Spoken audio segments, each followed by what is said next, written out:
Hi ಎಲ್ರಿಗೂ ನಮಸ್ಕಾರಗಳು. Cine ಪಯಣ ಚಾನಲ್ಗೆ ಎಲ್ಲರಿಗೂ ಕೂಡ ಸ್ವಾಗತ. ತುಂಬ ದುಃಖದ ವಿಚಾರ ಅಲ್ವಾ, ಇದು ಎಲ್ರಿಗೂ ಗೊತ್ತಿರುವ ವಿಚಾರ. ನಿನ್ನೆ ನಮ್ಮ ಸ್ವರ ದೇವತೆ, ಗಾನ ಕೋಗಿಲೆ, ಸ್ವರ ಸರಸ್ವತಿ, ಸಾಕ್ಷಾತ್ ಸರಸ್ವತಿ, ಏನಂದರೂ ಕೂಡ ನಮಗೆ ಕಮ್ಮಿ ಪದಗಳೇ. ಅಂದರೆ ಇವರನ್ನು ಕರೆಯುವಂಥ ಪದಗಳು ಇನ್ನೂ ಕೂಡ ಹುಟ್ಟಿಲ್ಲ, ಅದೊಂದು ಹೇಳ್ಬೋದು. ಅವರು ಒಂದು ಪಂಚಭೂತಗಳಲ್ಲಿ ಲೀನವಾಗಿ ಹೋದರು, ಐಕ್ಯವಾಗಿ ಹೋದರು. ಅಂದರೆ ಎಲ್ಲರಿಗೂ ಗೊತ್ತು, ಈ ಪ್ರಕೃತಿಯ ನಿಯಮ ಅಲ್ವ, ಹುಟ್ಟು ಸಾವು ಪ್ರಕೃತಿಯ ನಿಯಮ. ಮತ್ತು ಅವರು ಒಂದು ಒಳ್ಳೆ ಪರಿಪೂರ್ಣವಾದ ವಯಸ್ಸಲ್ಲೇ ಒಂದು ತುಂಬ ಜೀವನ ನಡೆಸಿ ಕೂಡ ಅವರು ಹೋಗಿದ್ದಾರೆ. ಆದರೆ ನಮಗೆ ಜನಕಮನ, ನಮ್ಮಂಥ ಅಭಿಮಾನಿಗಳಿಗೆ, ನಮ್ಮ ಕರ್ನಾಟಕ, ಕೇರಳ, ಭಾರತದ ಮೂಲೆ ಮೂಲೆಯಲ್ಲಿ ಜಾನಕಮ್ಮನ ಅಗತ್ಯ ಇತ್ತಲ್ವ. ಅವರು ತುಂಬ ವರ್ಷದಿಂದ, ಒಂದು 10 ವರ್ಷದಿಂದ ಹಾಡ್ತಾನೆ, ಇಲ್ಲಾಂದ್ರೂ ಎಲ್ಲೋ ಹಾಡಿದ ಒಬ್ಬ ದೇವತೆ ನಮ್ಮ ಒಂದು ರಾಜ್ಯದಲ್ಲೋ ಅಥವಾ ನಮ್ಮ ದೇಶದಲ್ಲಿ ಆರಾಮಾಗಿದ್ದಾರೆ ಅಂತಲೇ ನಮಗೆ ಯೋಚನೆ ಮಾಡಿದಾಗಲೇ ಖುಷಿಯಾಗುತ್ತಲ್ವ. ಆದರೆ ಏನು ಹೇಳಿದ, ಅವರ ಹಾಡುಗಳನ್ನು ನಾವು ಹೇಗೆ ವರ್ಣಿಸಬೇಕು ಅಥವಾ ಅವರನ್ನು ನಾವು ಹೇಗೆ ವರ್ಣಿಸಬೇಕು, ಅವರ ಸರಳ ಗುಣಗಳನ್ನು ನಾವು ಯಾವ ದೇವರಿಗೆ ಹೋಲಿಸಬೇಕು. ದೇವರಿಗೆ ಕೂಡ ಒಂದೊಂದು ಸಲ ಸಿಟ್ಟು ಬರುತ್ತೆ. ಆದರೆ ನಮ್ಮ ಜಾನಕಮ್ಮನ ಯಾರೂ ಸಿಟ್ಟಿನ ಮುಖದಲ್ಲಿ ನೋಡಿಲ್ಲ. ಸದಾ ನಗು, ಸದಾ ಹಾಡು, ಹಾಡಿಗಾಗಿ ಬದುಕಿದವರು. ಅಂದರೆ ದುಃಖದ ವಿಚಾರ ಅಂದರೆ ಅವರಿಗೆ ಹಲವು ವರ್ಷಗಳಿಂದ ಬಹಳ ದುಃಖವಾಗಿ ಬದುಕ್ತಾ ಇದ್ದಾರೆ. ಯಾಕೆ ಅಂದರೆ ನೋಡಿ, ಈ ತುಂಬ ಮೃದು ಮನಸ್ಸಿನವರಿಗೆ ಈ ದುಃಖ ಅನ್ನೋದು ಬಂದುಬಿಟ್ರೆ ಅದರಿಂದ ಹೊರಗಡೆ ಬರೋದು ಕಷ್ಟ ಆಗುತ್ತೆ. ಮೃದು ಮನಸ್ಸಿನವರ ಒಂದು ಗುಣಗಳೇ ಹಾಗೆ ನೋಡಿ. ಅವರು 1997ರಲ್ಲಿ ಅವರ ಪತಿಯವರು ಮರಣಪಟ್ಟರು. ಪತಿಯವರು ವೀರಾಮ್ ಪ್ರಸಾದ್ ಅವರು ಮರಣಪಟ್ಟಾಗ ಅವರು ಅನಂತರದಲ್ಲಿ ಅವರು ಬೊಟ್ಟಾಕಿಲ್ಲ, ಒಳ್ಳೆಯ ಸೀರೆ ಉಟ್ಟಿಲ್ಲ, ಅವರು ಹೂ ಮುಡ್ದಿಲ್ಲ. ಬಹಳ ವರ್ಷ ಅದೇ ದುಃಖದಲ್ಲಿ, ಅವರು ಕೊನೆಯವರೆಗೂ ಅದೇ ದುಃಖದಲ್ಲಿ ಇದ್ದರು ಅವರು. ಯಾಕಂದರೆ ಪ್ರತಿಯೊಂದು ಅವರ ಕೆಲಸ ಕಾರ್ಯಗಳಿಗೆ ಅವರು ಒಂದು ಬಲಗೈಯಾಗಿದ್ದರು. ಅವರು ಎಷ್ಟಾದರೂ ಹಾಡು ಹಾಡಲಿ, ಎಷ್ಟಾದರೂ ಹಾಡಾಡಿ ಎಷ್ಟೊತ್ತಿಗಾದರೂ ಬರಲಿ, ಅವರನ್ನು ಕರ್ಕೊಂಡು ಬರೋದು. ಹೀಗೆ ಸದಾ ತಮ್ಮ ಹೆಂಡತಿಗೆ ಪ್ರತಿಯೊಂದು ಸೇವೆಗೂ ಅವರು ಮುಡಿಪಾಗಿದ್ದರು ಗಂಡ. ಅಂಥ ಒಂದು ಪತಿಯನ್ನು ದಿಢೀರನ್ನು ಕಳ್ಕೊಂಡಾಗ ಬಹಳ ನೋವಾಗೋದು ಸಹಜ. ಆದರೂ ಅವರು ಹಾಡುಗಳನ್ನು ಬಿಟ್ಟಿಲ್ಲ. ನಂತರದಲ್ಲಿ ಅವರು ಸ್ವಲ್ಪ ಗ್ಯಾಪ್ ತಗೊಂಡು ಮತ್ತೆ ಅವರು ಹಾಡು ಹಾಡಿದರು. ಅದರಲ್ಲಿ ನೋಡಿ, ಇನ್ನೊಂದು ವಿಶೇಷ ಅಂದರೆ ಅವರು 20 ಭಾಷೆಗಳಲ್ಲಿ ಹಾಡಿದ್ದಾರೆ. ಅದರಲ್ಲೂ ಕನ್ನಡ, ಮಲಯಾಳಂ, ತಮಿಳು ಎಲ್ಲ ಭಾಷೆಯಲ್ಲಿ ಹಾಡಿದ್ದಾರೆ. ಆದರೆ ಅವರಿಗೆ ಕನ್ನಡ, ಮಲಯಾಳಂ ಕೊಟ್ಟಂತಹ ಹಾಡುಗಳು ಇನ್ನೆಲ್ಲಿ ಕೆಲವು ಹಾಡುಗಳನ್ನು ಕೊಟ್ಟರು, ಕನ್ನಡ, ಮಲಯಾಳಂ ಅವರಿಗೆ ಪೂರ್ತಿ ಹಾಡುಗಳು ಕೂಡ ಒಂದಕ್ಕಿಂತ ಒಂದು ಮಿಗಿಲು. ಒಂದಷ್ಟು ಹಾಡುಗಳ ರಾಶಿ ಹಾಕಿದರೆ ನಮಗೆ ಯಾವ ಹಾಡುಗಳು ನಮಗೆ ಎಕ್ಕಿ ತೆಗಿಬೇಕು ಅಂತ ಗೊತ್ತಿಲ್ಲ. ಬರೀ ಕನ್ನಡದಲ್ಲೇ ಅವರು 10,000 ಹಾಡುಗಳನ್ನು ಹಾಡಿದ್ದಾರೆ. ಅಂದರೆ ಅದಕ್ಕೆ ಏನು ಹೇಳಬೇಕು. ಅದೇ ರೀತಿಯಲ್ಲಿ ಮಲಯಾಳದಲ್ಲಿ ಇಷ್ಟು ಸಂಖ್ಯೆ ಹಾಡಿಲ್ಲ ಅಂದರೆ ಒಳ್ಳೊಳ್ಳೆ ಹಾಡುಗಳನ್ನು ಹಾಡಿದ್ದಾರೆ. ತಮಿಳಲ್ಲೂ ಇನ್ನಷ್ಟು ಒಳ್ಳೆ ಹಾಡುಗಳನ್ನು ಹಾಡಿದ್ದಾರೆ. ಆದರೆ ಅವರಿಗೆ ಪೂರ್ಣವಾಗಿ ಎಲ್ಲ ಒಳ್ಳೆಯ ಹಾಡು ನಮ್ಮ ಜಾನಕಮ್ಮನಿಗೆ ಸಿಕ್ಕಿದ್ದು ಕನ್ನಡದಲ್ಲಿ. ಯಾವ ಹಾಡನ್ನು ನಾವು ಮರೆಯುವಂಥದ್ದಲ್ಲ. ಚಿಕ್ಕ ವಯಸ್ಸಿನಲ್ಲೇ ನಾವು ನೋಡಿ ಜಾನಕಮ್ಮನ ಹಾಡುಗಳನ್ನು ಕೇಳ್ತಾ ಕೇಳ್ತಾ ಕೇಳ್ತಾ ಬೆಳೆದಿರೋದು.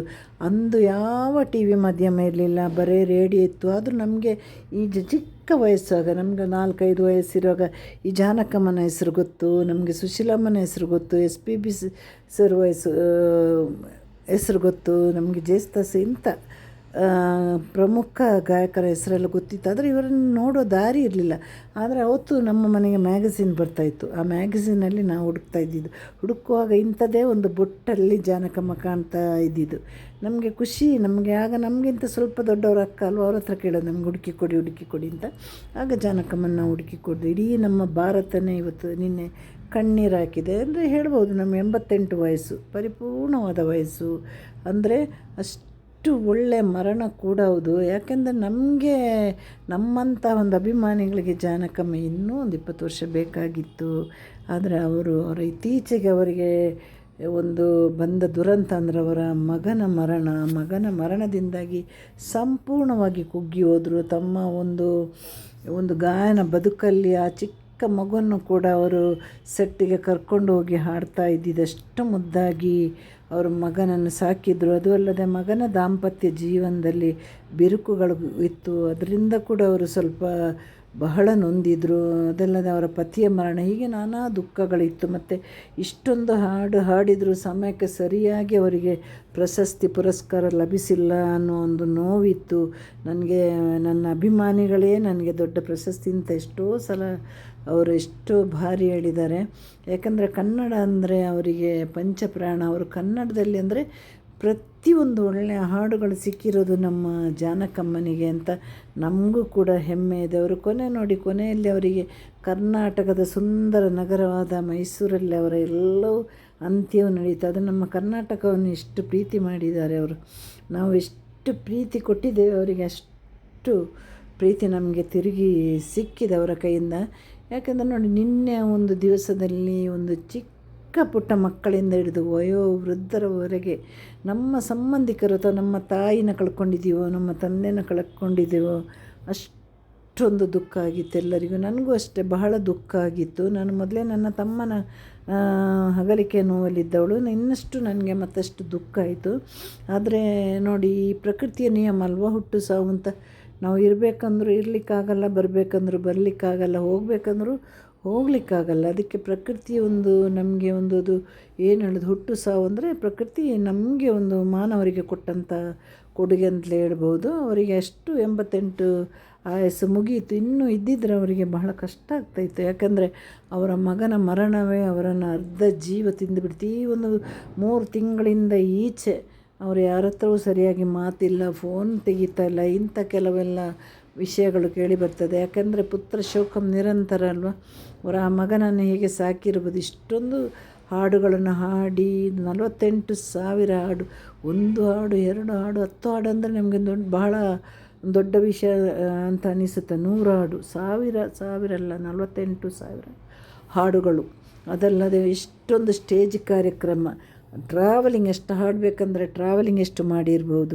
ಒಂದು ಇಡೀ ಜೀವನವನ್ನು ನಮಗೆಲ್ಲರಿಗೋಸ್ಕರ ಅವರು ಮುಡಿಪಾಗಿಟ್ಟಿದ್ದೇ ಬಹಳ ವಿಶೇಷವಾದ ಒಂದು ಸಂಗತಿ. ಒಂದು 88 ವಯಸ್ಸಿಗೆ ಅವರಿಗೆ ಎಂತಹ ಒಂದು ನಿಧನ ಬರಬೇಕು ಅಂಥದ್ದೇ ಬಂದಿದೆ. ಸಾಧಕರಿಗೆ ಬರುವಂಥ ಸಾವೇ ಇದು. ಯಾಕಂದರೆ ಅವರೆಲ್ಲೂ ಒಂದು ಕ್ಷಣ ಕೂಡ ಎಲ್ಲೂ ಮಲಗಿದಲ್ಲಾಗಲಿಲ್ಲ, ಯಾರ ಸೇವೆಯನ್ನು ಕೂಡ ಅವರು ಪಡೆದಿಲ್ಲ. ಅವರ ಜೊತೆ ಒಂದು ಬಾಡಿ ಗಾರ್ಡ್ ಥರ ಒಬ್ಬರು ನವೀನ್ ಅಂತ ಒಬ್ಬ ಒಳ್ಳೆಯ ಮನುಷ್ಯ ಇದ್ದರು ಬಿಟ್ಟರೆ ಅವರಿಗೆ ಇನ್ಯಾರ ಅಗತ್ಯನೂ ಬರಬೇಕಾಗಿಲ್ಲ. ಯಾಕಂದರೆ ಆ ಥರ ಬರಬಾರ್ದು ನಮ್ಮ ಜಾನಕಮ್ಮನಿಗೆ. ನಮ್ಮನ್ನೆಲ್ಲರನ್ನು ಖುಷಿಪಡಿಸಿದಲ್ವ. ನಮಗೀಗ ಒಳಗಡೆ ನೋವಿಟ್ಟು ಒಂದು ಜೋರು ಹತ್ತು ಬಿಡಬೇಕಂದ್ರೂ ನಮ್ಮ ಜಾನಕಮ್ಮನ ಸ್ಯಾಡ್ ಸಾಂಗ್ ಕೇಳಿದರೆ ಸಾಕು. ನಮಗೆ ಜೋರು ನಗಬೇಕಂದ್ರೆ ಅವರ ಒಂದು ಮಕ್ಕಳ ಧ್ವನಿಯಲ್ಲಿ ಬಂದಂಥ ಹಾಡುಗಳನ್ನು ಕೇಳಿದರೆ ಸಾಕು. ಎಂತೆಂಥ ಮಧುರ ಹಾಡುಗಳಲ್ವ. ಅದನ್ನು ನಾವು ಯಾವ ರೀತಿ ನಮ್ಮಂಥವರೆಲ್ಲ ವರ್ಣಿಸಬೇಕು ಅಂತ ಗೊತ್ತಾಗ್ತಾ ಇಲ್ಲ. ಒಂದು ನಮಗೆಲ್ಲ ದುಃಖ, ಎಷ್ಟು ಅವರು ಸಾಮಾನ್ಯ ಜನರ ಜೊತೆ ಸಾಮಾನ್ಯರಂತೆ ಇದ್ರಂತೆ. ಹಾಗಾಗಿ ನಾವೆಲ್ಲ ಅವರನ್ನು ನೋಡಲಿಕ್ಕೆ ಹೇಗಾದರೂ ಕಷ್ಟಪಟ್ಟು ಹೋಗ್ಬೋದಾಗಿತ್ತು ಈ ಹಿಂದೆಯೇ. ಆದರೆ ನಮ್ಮಂಥವರಿಗೆಲ್ಲ ಸಾಧ್ಯ ಆಗಲಿಲ್ಲ. ಮತ್ತು ಇಂಥವರೆಲ್ಲ ಹುಟ್ಟಿ ಬರಬೇಕಂದ್ರೂ ಅದು ಖಂಡಿತ ಸಾಧ್ಯ ಇಲ್ಲ. ನಮ್ಮ ಈ ಒಂದು ಪ್ರಪಂಚಕ್ಕೆ ನಾವು ಒಂದೇ ಜಾನಕಮ್ಮ ಒಬ್ಬರೇ, SPB ಎಲ್ಲ ಒಬ್ಬರೊಬ್ಬರೇ. ಅವರು ಮತ್ತೆ ಹುಟ್ಟಿ ಬರಲಿಕ್ಕೆ ಸಾಧ್ಯ ಇಲ್ಲ. ಯಾಕಂದರೆ ಅಂದಿನ ಕಾಲದಲ್ಲಿ ಯಾವುದೊಂದು ಕಲಿಕಾ ಕೇಂದ್ರ ಇರಲಿಲ್ಲ, ಯಾವುದೊಂದು ಹೇಳಿಕೊಡುವವರು ಇರಲಿಲ್ಲ. ಆದರೆ ಅವರು ಯಾವ ರೀತಿಯಲ್ಲಿ ಅದನ್ನು ಹಾಡನ್ನು ಹಾಡಿ ಮುಗಿಸ್ತಾ ಇದ್ರಲ್ವ, ಎಷ್ಟು ಈಸಿಯಾಗಿ ಮುಗಿಸ್ತಾಯಿದ್ರು. ಆ ಧ್ವನಿಗೆ ಇರುವ ಮೆರುಗೇ ಬೇರೆ. ಆ ಒಂದು ಅವರಿಗೆ ಸಿಕ್ಕಿದ ಹಾಡುಗಳು, ಸಾಹಿತ್ಯಗಳು, ಸಂಗೀತ ನಿರ್ಮಾಪಕರು, ನಿರ್ದೇಶಕರು, ಅಂದಿನ ಸಿನಿಮಾ ನಾಯಕ ನಟಿಯರು ಎಲ್ಲವೂ ಕೂಡ ಒಟ್ಟುಗೂಡಿದಾಗ ನಮ್ಮ ಜಾನಕಮ್ಮನ ಬಾಯಿಂದ ಇಂತೆಂಥ ಒಳ್ಳೆ ಹಾಡುಗಳು ಬಂತು. ಎಲ್ಲ ನಾವು ಖುಷಿ ಪಡಬೇಕಾದ ವಿಚಾರ. ಆದರೆ ಅವರು ನಿನ್ನೆ ಪಂಚಭೂತಗಳಲ್ಲಿ ಲೀನ ಆದಾಗ ನಿಜವಾಗ್ಲೂ ನಾನು ಅದನ್ನು ನೋಡಲಿಕ್ಕೆ ನನಗೆ ಸಾಧ್ಯ ಆಗಲಿಲ್ಲ, ತಡ್ಕೊಳ್ಳಿಕ್ಕಾಗಲ್ಲ. ಅವರು ಇನ್ನಿಲ್ಲ ಅನ್ನೋ ಒಂದು ದುಃಖ ಇದೆ ಅಲ್ಲ, ಅದು ಬಹಳ ಖಂಡಿತವಾಗಿ ಕಾಡ್ತಾಯಿತ್ತು. ನಾವು ಇಂದಿನ ಅಥವಾ ನಿನ್ನೆ ಅಭಿಮಾನಿಗಳೆಲ್ಲ ನಾವು ಸಂಗೀತವನ್ನು ಚಿಕ್ಕ ವಯಸ್ಸಿಂದ ಕೇಳುವಾಗಲೇ ನಾವು ಜಾನಕಮ್ಮನ ಅಭಿಮಾನಿಗಳು. ನನ್ನ ಹತ್ರ ಒಂದಷ್ಟು ಪೆನ್ ಡ್ರೈವಲ್ಲಿ ಅವರ ಕಲೆಕ್ಷನ್ ಈ ಹಿಂದೆಯೇ ನಾನು ರೆಡಿ ಮಾಡಿದ್ದೆ. ಆದರೆ ಇನ್ನೂ ಇದೆ. ಅವರು ಹಾಡಿನ ಮೂಲಕ ಜೀವಂತವಾಗಿದ್ದಾರೆ. ಪ್ರತಿಯೊಬ್ಬರ ಮನದಾಳದಲ್ಲಿ ಜಾನಕಮ್ಮ ಇದ್ದಾರೆ. ಇವತ್ತು 100 TV ಚಾನಲ್ಗಳು, ಸ್ಟೇಜ್ಗಳೆಲ್ಲ ಇರುವಾಗ ನಮ್ಮ ಜಾನಕಮ್ಮನ ಸದಾ ಜೀವಂತವಾಗಿಡೋದ್ರಲ್ಲಿ ಯಾವುದೇ ಸಂಶಯ ಇಲ್ಲ. ಆದರೂ ಅವರು ಇನ್ನೊಂದು 5 ವರ್ಷ ಆದರೂ ಇರಬೇಕಿತ್ತು ಅನ್ನುವಂತಹ ಒಂದು ಆಸೆ ನಮಗೆಲ್ರಿಗೂ. ಯಾಕಂದರೆ ಇತ್ತೀಚೆಗೆ ಅವರಿಗೆ ಬಹಳ ದುಃಖ ಆಗಿದೆ. ಯಾಕಂದ್ರೆ ಜನವರಿಯಲ್ಲಿ ಅವರ ಮಗ ತೀರ್ಕೊಂಡು ಹೋದರು. ಅದನ್ನು ಅವರಿಗೆ ತಡಿಲಿಕ್ಕಾಗಲ್ಲ. ಅದಲ್ಲದೆ ನಿನ್ನೆ ಚಿತ್ರಮ್ಮ ಅವರು ನೋಡಿ ಬಂದು ಯಾವ ಥರ ಅಳ್ತಾ ಇದ್ರಂದರೆ, ಅವರೊಂದು ಕಾರ್ಯಕ್ರಮ ಮಾಡಬೇಕಾಗಿತ್ತಂತೆ. ಹಾಗೆ ಚಿತ್ರಮ್ಮ ಎಲ್ಲರಿಗೆ ಕಾಲ್ ಮಾಡಿದ್ದಾರೆ. ಆದರೆ ಚಿತ್ರಮ್ಮನಿಗೆ ಮಾಡುವಾಗ ಅಥವಾ ಚಿತ್ರಕ್ಕನಿಗೆ ಮಾಡುವಾಗ ಅವರಿಗೆ ಡೇಟ್ ಸಿಕ್ಕಿರಲಿಲ್ಲ. ಆ ಡೇಟ್ ಸಿಗದ ಕಾರಣ ಅದನ್ನು ಡಿಸೆಂಬರ್ಗೆ ಮುಂದೂಡಿದ್ದಾರೆ. ಅವರ ಮಗನಿಗೆ ಸ್ವಲ್ಪ ಆರ್ಥಿಕವಾಗಿ ಇನ್ನೂ ಸಂಕಷ್ಟ ಎಲ್ಲ ಮಾಡಲಿ ಅಂತ ಅವರೊಂದು ಆ ಕಾರ್ಯಕ್ರಮವನ್ನು ಇಟ್ಟಿದ್ದು. ಆದರೆ ಚಿತ್ರಕ್ಕ ನಿಜವಾಗ್ಲೂ ಜಾನಕಮ್ಮ ಅಂದರೆ ಚಿತ್ರಕ್ಕನ ಪಂಚಪ್ರಾಣ. ಅವರಿಗೆ ಡೇಟ್ ಕೊಡಲಿಕ್ಕೆ ಸಾಧ್ಯ ಆಗಿಲ್ಲ. ಡಿಸೆಂಬರಲ್ಲಿ ಡೇಟ್ ಕೊಟ್ಟರು. ಅಷ್ಟೊತ್ತಿಗೆ ಅವರ ಮಗನೂ ಕಾಲವಾಗಿ ಹೋದರು. ಆ ದುಃಖವೂ ಇತ್ತು ಇವರಿಗೆ. ನಂತರದಲ್ಲಿ ನೋಡಿ ಮತ್ತೆ ಏನಾದರೂ ಮಾಡಬೇಕಂದ್ರೂ ನಮ್ಮ ಜಾನಕಮ್ಮ ಕೂಡ ಕಾಲವಾಗಿ ಹೋದರು. ಅದೊಂದು ನಮ್ಮ ಚಿತ್ರಕ್ಕನಿಗೆ ಬೇಸರ ಅಂದರೆ ತಡಿಲಿಕ್ಕೆ, ನಿನ್ನೆ ಆ ದುಃಖ ಅವರಲ್ಲಂತೂ ತಡಿಲಿಕ್ಕಾಗಲ್ಲ. ಅದಾಗಲೇ ಅವರ ಮಗಳನ್ನು ಕಳ್ಕೊಂಡ ದುಃಖ ಅವ್ರ ಹತ್ರ ಶಾಶ್ವತವಾಗಿರುವಾಗ ಅದರ ಜೊತೆ ಈ ದುಃಖ, SPB ಅವ್ರನ್ನ ಕಳ್ಕೊಂಡ ದುಃಖ, ಪ್ರತಿಯೊಂದು ದುಃಖ ಕೂಡ ಅವರಲ್ಲಿ ಇತ್ತು. ಇವತ್ತು SPB ಸರ್ ಇದ್ದಿದ್ರೆ ಖಂಡಿತವಾಗಿ ಗೊಳೋ ಅಂತ ಅಳ್ತಾಯಿದ್ರು. ಯಾಕಂದರೆ ಜಾನಕಮ್ಮನಿಗೆ 88 ಅಲ್ಲ 108 ಆದರೂ ನಾವೆಲ್ಲ ಬಿಟ್ಟು ಕೊಡಲಿಕ್ಕೆ ಯಾರು ಕೂಡ ರೆಡಿ ಇಲ್ಲ. ಅಷ್ಟೊಂದು ನಾವೆಲ್ಲರೂ ಕೂಡ ಅವರನ್ನು ಪ್ರೀತಿಸಿರೋದಲ್ವ. ಮತ್ತು ಇಂಥ ಒಂದು ಸಾಧಕ್ಕೆ ಅಥವಾ ಮತ್ತು ಇಂಥ ಒಂದು ಗಾಯಕ್ಕೆ ಖಂಡಿತವಾಗಿ ಹುಟ್ಟಲಿಕ್ಕೆ ಸಾಧ್ಯನೇ ಇಲ್ಲ. ಯಾಕಂದರೆ ಇವರು ಒರಿಜಿನಲ್. ನಂತರದಲ್ಲಿ ಎಲ್ಲರೂ ಕೂಡ ಬಂದವರೆಲ್ಲ ಇವರನ್ನು ನೋಡಿ ಕಲಿತವರು, ಆದರೂ ಇವರನ್ನು ಫಾಲೋ ಮಾಡಿ ಕಲಿತವರು. ಎಲ್ಲವೂ ನಮಗೆ ಸಂತೋಷ ಇದೆ. ಮತ್ತು ಇಂತಹ ಒಂದು ಗಾಯಕ್ಕೆ ಹುಟ್ಟಬೇಕಂದ್ರೆ ಈ ಯುಗ ಕಳೆದರೂ ಖಂಡಿತವಾಗಿ ಹುಟ್ಟೋದಿಲ್ಲ. ಭೂಮಿ ಮೇಲೆ ಇರುವವರು ನಾವು ಯಾರೂ ದೇವರಲ್ಲಲ್ವ. ಎಂತಹ ದೊಡ್ಡ ಸಾಧಕರಾಗಲಿ, ಎಂಥ ಚಿಕ್ಕವರಾಗಲಿ, ಆ ವಯೋಸಹಜ ಒಂದು ನಮಗೆ ಕಾಯಿಲೆಗಳು ಬರೋದು ಎಲ್ಲವೂ ಕೂಡ ಅದು ಸಾಮಾನ್ಯ ಪ್ರಕೃತಿ ನಿಯಮ ಅಲ್ವ. ಅದೇ ಬಂದಿದೆ ಅವರಿಗೆ ಮೊದಲೇ ಉಸಿರಾಟ ತೊಂದರೆ ಇತ್ತಂತೆ. ಅವರು ಬಹಳ ಹಾಡುಗಳನ್ನು ಹಾಡ್ತಾಯಿದ್ರಲ್ವ. ಹಾಗಾಗಿ ಅವರೊಂದು ಸಾಮಾನ್ಯವಾಗಿ 88 ವಯಸ್ಸಲ್ಲಿ ಏನು ಬರಬೇಕು, ಅದ್ರ ಜೊತೆ ಅವರ ಅಂತರಾಳದಲ್ಲಿರುವ ನೋವು ಇವೆಲ್ಲವೂ ಕೂಡ ಅವರನ್ನು ಹಣ್ಣು ಮಾಡಿತ್ತು. ಅದನ್ನು ನಾನೆಲ್ಲೋ ನನ್ನ ಮನಸ್ಸಲ್ಲಿ ನಾನು ಹೇಳ್ತಾ ಇದ್ದೇನೆ, ಅವರು ನೋವು ಪಡೋದು ಬೇಡ. ಅವರಿಗೆ ಒಳ್ಳೆಯ ಮರಣ ಸಿಕ್ಕಿದೆ. ಕರ್ನಾಟಕ ಸರ್ಕಾರ ಅತ್ಯಂತ ಗೌರವ ಕೊಟ್ಟಿದ್ದಾರೆ. ಇದೆಲ್ಲ ನೋಡಿ ಬಹಳ ಖುಷಿ ಆಯಿತು. ಅವರಿಲ್ಲ ಅನ್ನೋ ಒಂದು ದುಃಖ ಬಿಟ್ಟರೆ ಅವರಿಗೆ ಕೊಟ್ಟ ಸಕಲ ಒಂದು ಗೌರವ ಇದೆಯಲ್ಲ, ಅದೆಲ್ಲ ಅವರಿಗೆ ಸಿಗಬೇಕಾದಂತಹ ಗೌರವ. ಎಷ್ಟೊಂದು ಜನ ಕಣ್ಣೀರು ಹಾಕಿದ್ರು, ಅದಕ್ಕಿಂತ ದೊಡ್ಡ ಗೌರವ. ಎಷ್ಟೊಂದು ಜನ ನೋಡಿ, ಅವರಿಗೆ ಬರೀ ಮಹಿಳಾ ಅಭಿಮಾನಿಗಳಲ್ಲ, ಅವರಿಗೆ ಪುರುಷ ಅಭಿಮಾನಿಗಳಿದ್ದರು. ಮತ್ತು ಚಿಕ್ಕ ಮಕ್ಕಳಿಂದ ವಯಸ್ಸಾದವರೆಗೆ ಅವರಿಗೆ ಅಭಿಮಾನಿಗಳಿದ್ದರು. ಇದಕ್ಕಿಂತ ಸಂತೋಷ ಏನಿದೆ ಹೇಳಿ. ಯಾವಾಗಲೂ ಸದಾ ನಗುಮುಖದ ಜಾನಕಮ್ಮನ ಖಂಡಿತವಾಗಿ ನಾವು ಯಾವತ್ತೂ ಮರೆಯಲು ಸಾಧ್ಯವೇ ಇಲ್ಲ. ಅವರ ಹಾಡುಗಳನ್ನಂತೂ ನಾವು ಇನ್ನೆಷ್ಟು ವರ್ಷಗಳು ಅದು ಹಾಗೆ ಫ್ರೆಶಸ್ ಆಗಿ ಇರುತ್ತೆ. ಆ ಹಾಡಿಗಂತೂ ವಯಸ್ಸಾಗೋದಿಲ್ಲ. ಅವರು ಶಾರೀರಿಕವಾಗಿ ನಮ್ಮ ಜೊತೆ ಇಲ್ಲ, ನಮ್ಮ ಮಧ್ಯೆ ಇಲ್ಲ ಅನ್ನೋದು ಮಾತ್ರ ಸತ್ಯ. ಬಿಟ್ಟರೆ ಅವರ ಹಾಡುಗಳು, ಅವರ ಆತ್ಮ ಹಾಡಿನ ಜೊತೆನೇ ಇರೋದಂತೂ ಎಲ್ರಿಗೆ ಗೊತ್ತಿರೋ ವಿಷಯ. ಒಂದು ಪಾರ್ಥಿವ ಶರೀರಕ್ಕೆ ನಿನ್ನೆ ನೋಡಿ ಸಾವಿರಾರು ಅಭಿಮಾನಿಗಳು, ಕಲಾವಿದರು ಹಾಗೂ ಗಣ್ಯರು ಎಲ್ಲರೂ ಕೂಡ ಅಂತಿಮ ಒಂದು ಗೌರವವನ್ನು ಸಲ್ಲಿಸಿದ್ದಾರೆ. ಕರ್ನಾಟಕ ರಾಜ್ಯ ಕೊಟ್ಟ ಗೌರವ ಅಂತೂ ನಮಗೆ ಬಹಳ ಬಹಳ ಸಂತೋಷವಾಗಿದೆ. ಕೊನೆಗೆ ಅವರದೇ ಫಾರ್ಮ್ ಹೌಸಲ್ಲಿ ಅವರ ಇಷ್ಟದ ಒಂದು ನಾಡಾದ ಮೈಸೂರಲ್ಲಿ ಅವರ ಒಂದು ಏನು ಹೇಳೋದು ಕೊನೆಯ ಕ್ಷಣಗಳು ಕೂಡ ಅಲ್ಲೇ ಅವ್ರದ್ದು ಮುಗೀತು. ಅದು ಕೂಡ ಅವರ ಇಚ್ಛೆ ಅಂತ ನಡೆದಿದ್ದು ಬಹಳ ಒಂದು ಖುಷಿ ತರುವಂಥ ವಿಷಯ. ಕುಟುಂಬದಲ್ಲಿ ಎಲ್ಲರ ಕುಟುಂಬದಲ್ಲೂ ಕಲಹ ಇರುತ್ತೆ. ಅದನ್ನೆಲ್ಲ ನಾವು ಇಂಥ ಒಂದು ದಿಗ್ಗಜರ ಕುಟುಂಬದ ಬಗ್ಗೆ ಕೂಡ ನಾವು ಮಾತಾಡಬಾರ್ದು. ಆದರೆ ನಮ್ಮ ಎಸ್ ಜಾನಕಿ ಅಮ್ಮ ಅವರ ಒಂದು ಅಗಲಿಕೆ ಭಾರತೀಯ ಸಂಗೀತ ಲೋಕಕ್ಕೆ ಒಂದು ದೊಡ್ಡ ಒಂದು ನಷ್ಟ. ಒಂದು ಒಳ್ಳೆಯ ಅಪ್ರತಿಮ ಗಾನ ಕೋಗಿಲೆಯನ್ನು ನಾವೆಲ್ಲ ಕಳ್ಕೊಂಡಿದ್ದು. ಅವರ ಸಾವಿರಾರು ಹಾಡುಗಳು ನಮ್ಮ ಮುಂದಿನ ಪೀಳಿಗೆಯವರಿಗಂತೂ ಒಂದು ದಾರಿದೀಪ. ಮತ್ತು ದುಃಖ ಇರುವಾಗ ಕೇಳ್ಬೋದು, ಸಂತೋಷ ಇರುವಾಗ ಕೇಳ್ಬೋದು. ಅದರಲ್ಲೇ ನಮ್ಮ ಜಾನಕಮ್ಮನ ನೆನಪು ಮಾಡ್ಬೋದು.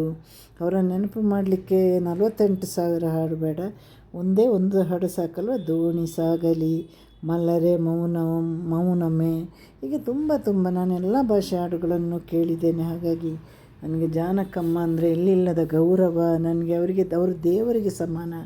ಹಾಗೆ ಮತ್ತಷ್ಟು ಗಾಯಕರು ಹುಟ್ಟಲಿ, ನಮ್ಮ ಜಾನಕಮ್ಮನ ಅನುಸರಿಸಿಕೊಂಡು ಹೋಗಲಿ.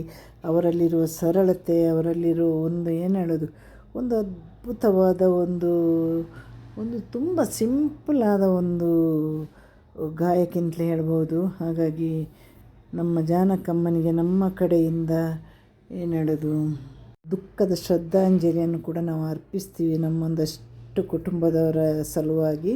ಹಾಗೆ ಎಲ್ಲರಿಗೂ ನನ್ನ ವಿಡಿಯೋ ನೋಡಿ ಎಲ್ರಿಗೂ ಟಾಟಾ, ಬೈ ಬೈ.